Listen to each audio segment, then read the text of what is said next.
And I don't even know when I met Brent, but we did grow up together and went to high school together. And he just is part of my high school story of creativity and music and dance and all of those things. And it's been such a joy to watch him pursue his dream and actually like take it to the top and be a professional dancer in New York City and follow his passion and bring it back to Traverse City through the Traverse City Dance Project over the last 10 years. And I'm really excited he's here to tell his story.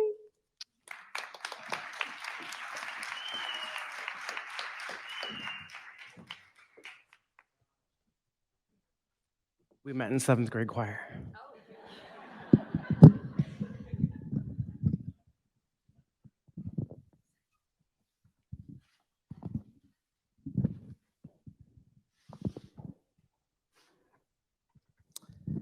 So the very first dance step that I ever mastered was the Roger Rabbit.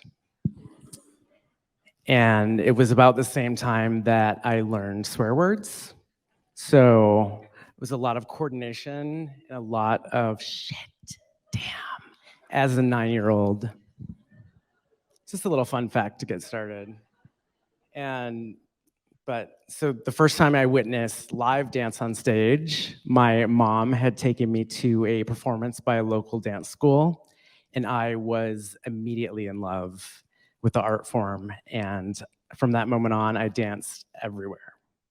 Luckily for me, my parents recognized this passion of mine, and they ignored the gender stereotypes that boys don't dance, and they always supported my dream to be a professional dancer. For Christmas that year, they signed me up for my first dance class, Kids Jazz 1, upstairs. I was 9 years old.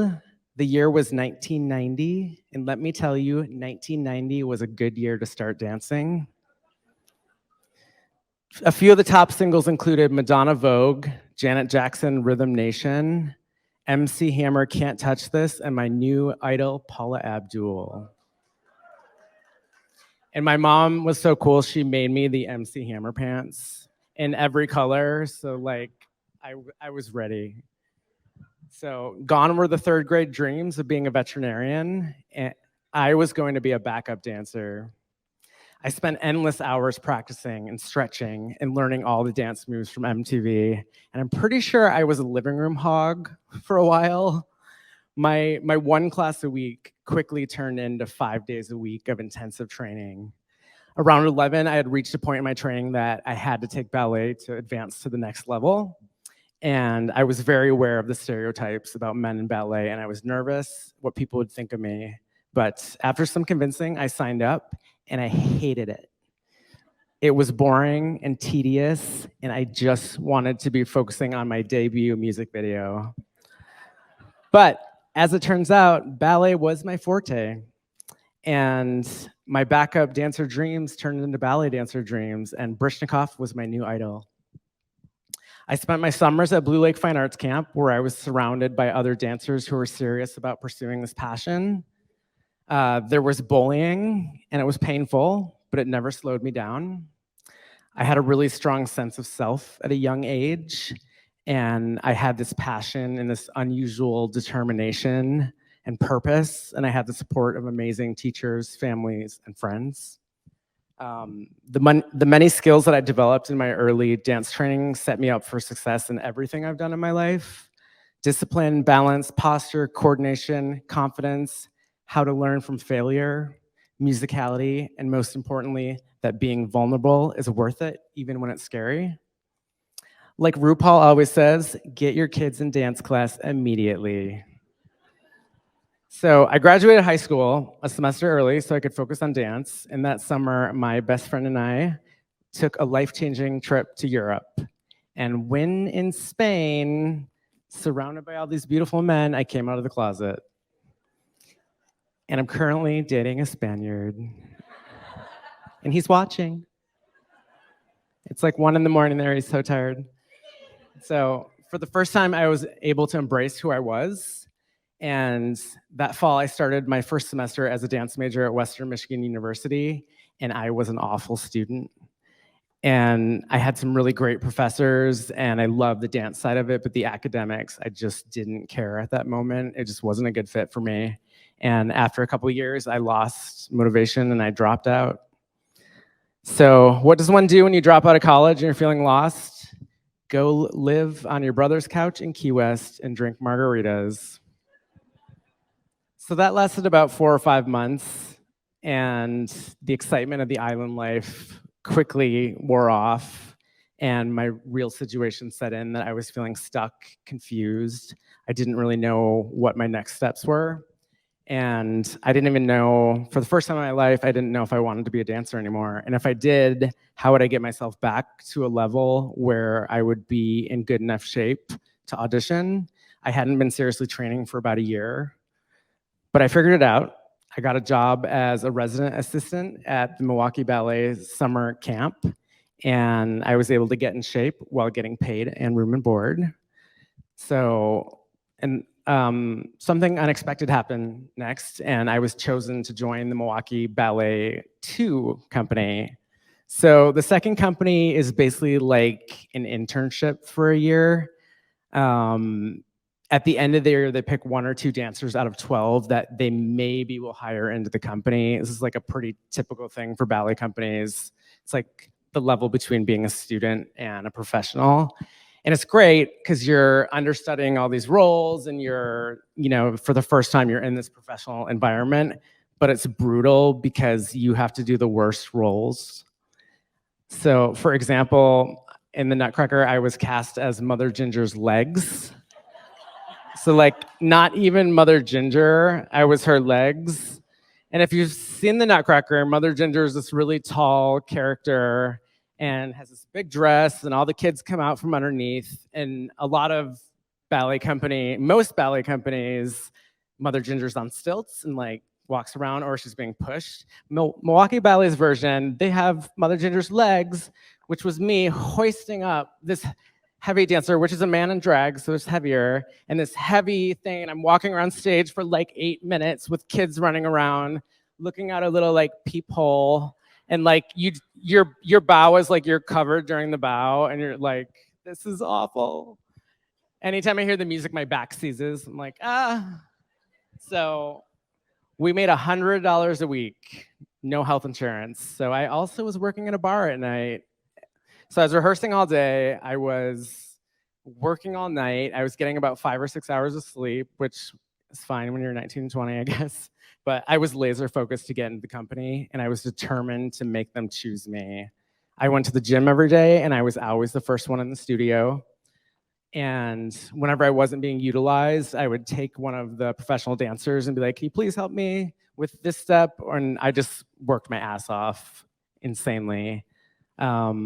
I was pushing myself to the extreme, and I was exhausted, and I was in a lot of pain.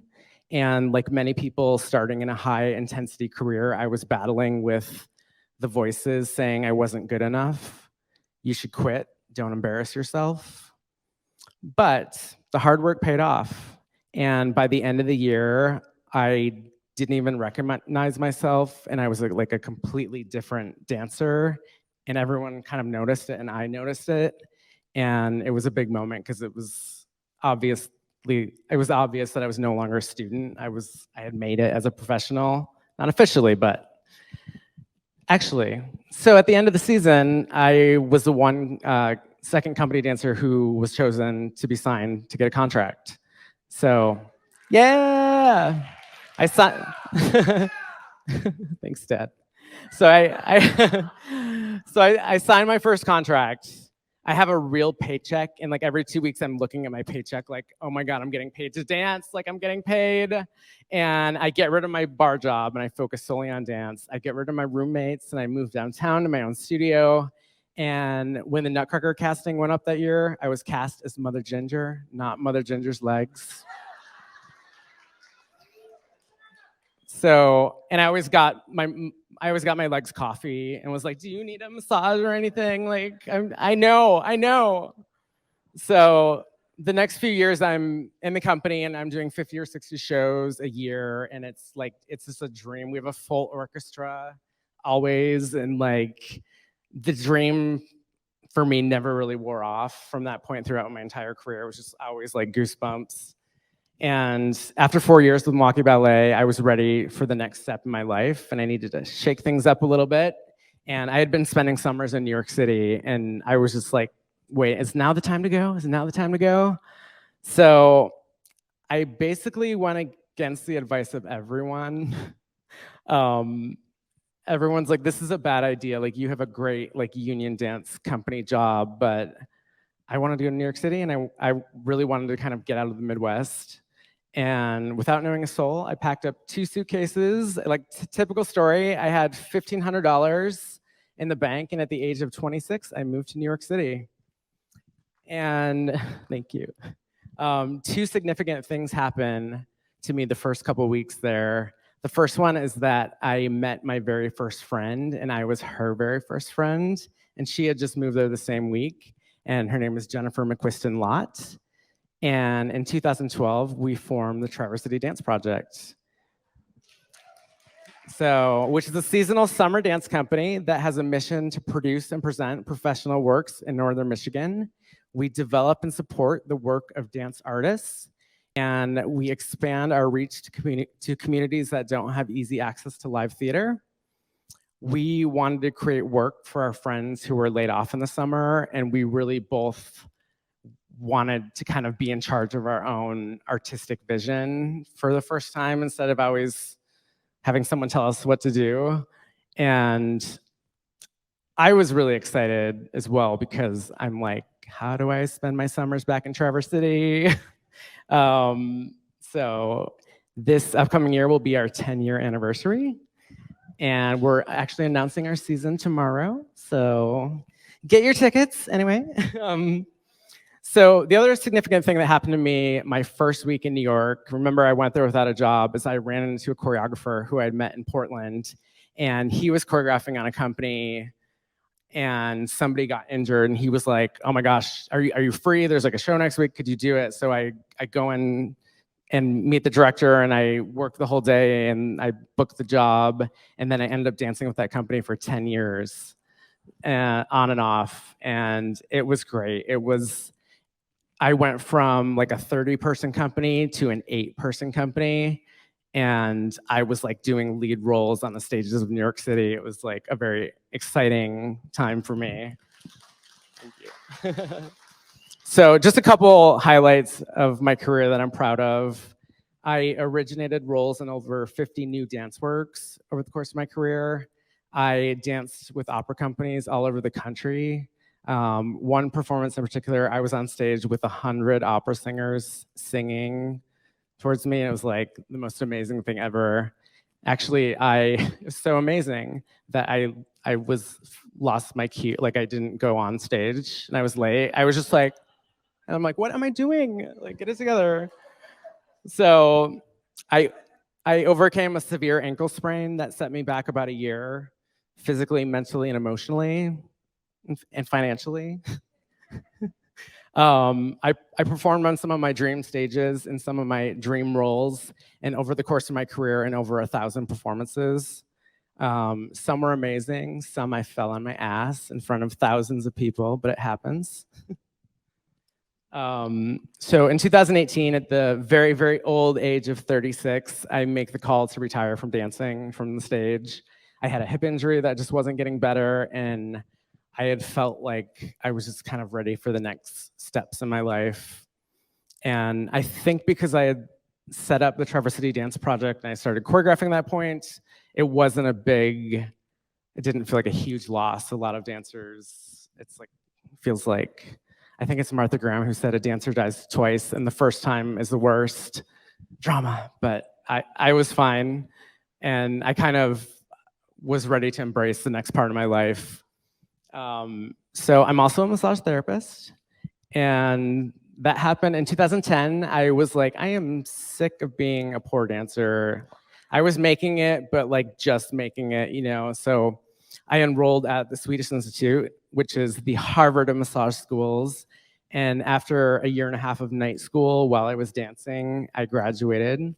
There was a lot of crying that year. It was a hard year.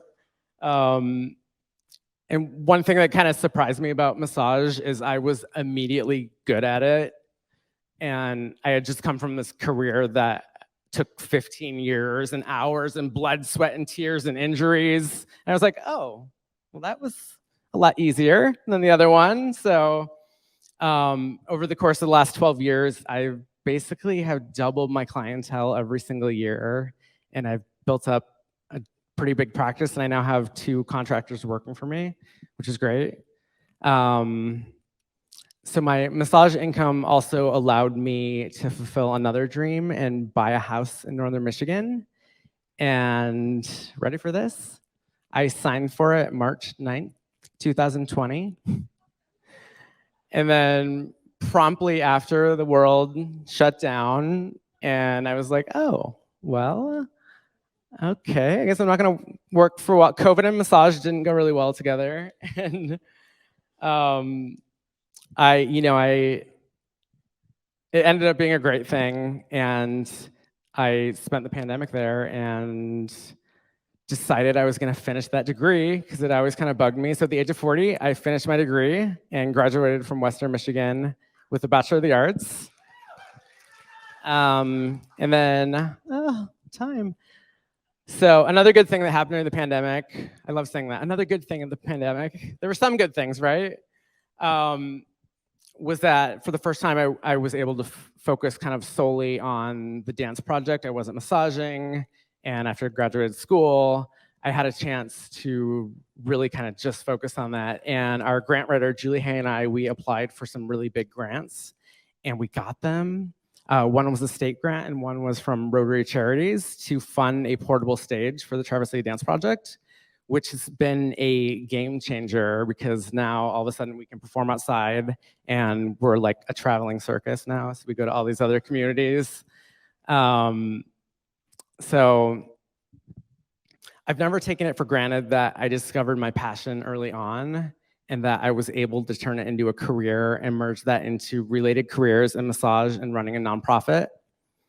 I have to recognize that being a white male has given me privileges in my life that some of my peers have not been afforded, and I think that's important to mention. So we were asked for Fulfillment to write out a 1-sentence personal statement, and mine was, I was lucky to discover my passion at the age of 9 and turn it into a career in life that has brought me incredible happiness and gratitude. So my one challenge to you is to write out a 1-sentence personal statement and to learn the Roger Rabbit. Thank you.